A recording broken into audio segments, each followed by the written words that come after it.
People ask me that question almost every day, what's your favorite guitar? And I really don't have one. All the brands that we have here are my favorite brands, that's why they're here. I like all the people that make them. I have relationships with all the brands that we carry, and that's one of the important things is the relationship.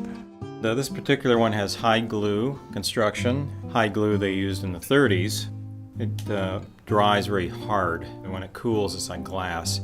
So it gives a very great rich tone, good acoustic resonance to the guitar.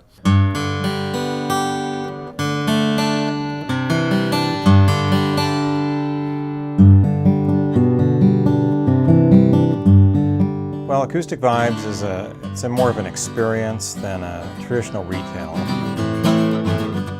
What we try to do is create a little bit of surprise for people. People come in maybe looking for something they thought they wanted, but maybe leave with something that they never knew about. So this is a new model from Guild. It's an Orpheum model. This is a 14-fret slope shoulder dreadnought. Of course, all handmade. Nitrocellulose finish.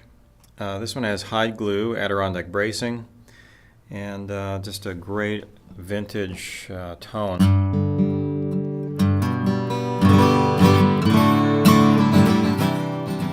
We're a boutique guitar shop, but we've got a great selection. So it kind of has that familiar ring that people remember from Guild from the 70s and 80s and earlier. You know, a lot of guys will come in, or ladies, they've built their business, built their career, raised a family, and they're coming back to their first love. They were a player in college or in high school.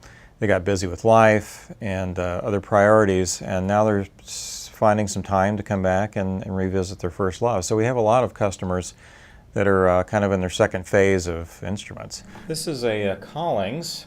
This particular one is a 000 2H. Of course, the 2 refers to the rosewood, H refers to the herringbone trim. This is a standard model for Collings, Waverly tuners, slot head, high quality materials, beautiful build quality, and so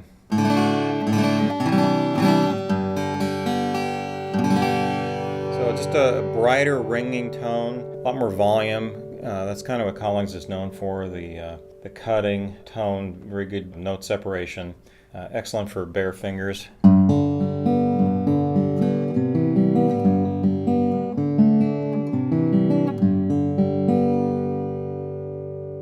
Good sustain. Collings builds an amazing guitar. I've always had an interest in having a great inventory because these guitars, they take a while to have made once you order them. And so we try to order ahead, try to look at customer trends, what I like, what I hear people like, and we try to order things that sell, and they do. Everything sells. So we've done a pretty good job with that.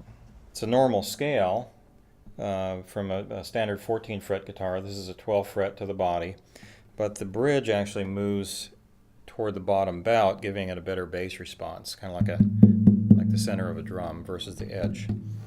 Excellent guitar. For the most part, people are just looking for tonal variety, I think, and also they appreciate the build of the instrument, having an instrument from different makers that they respect. This is a Bourgeois signature OM. Dana Bourgeois does the signature trim on his OM, on his dreadnought. Koa binding, Adirondack top. People have a lot of instruments just because they fall in love with the instrument. You know, it's an object worth having. It's something that delights you, and so they acquire them, and we help them. He uses the snakewood buttons on the gold Waverly tuners, and the signature is typically a Madagascar rosewood. Just a lovely instrument. The Bourgeois tone is EQ'd kind of in the middle between maybe a Santa Cruz and a Collings. It's a little drier. A little more of a vintage kind of sound. Still good projection, good resonance. We'll kind of look at the kind of music they play, their body shape, the type of hands they have, because that all affects the kind of nut width, the kind of scale length, and once we get a guitar that's comfortable, then we'll look at tonal characteristics. And of course, rosewood versus mahogany versus a lot of these other exotic woods. They all have a signature sound. And even within that signature sound of the wood, the different makers have a signature tone as well. So it really is a marriage of both the player and the instrument to get the right sound. But as far as a personal guitar I own, I've got my old Gill D25 from high school. It's an old red beat-up guitar. And I've got my own banjo, and that's my main two instruments that I have personally. Other than that, I get to play all these great instruments every day.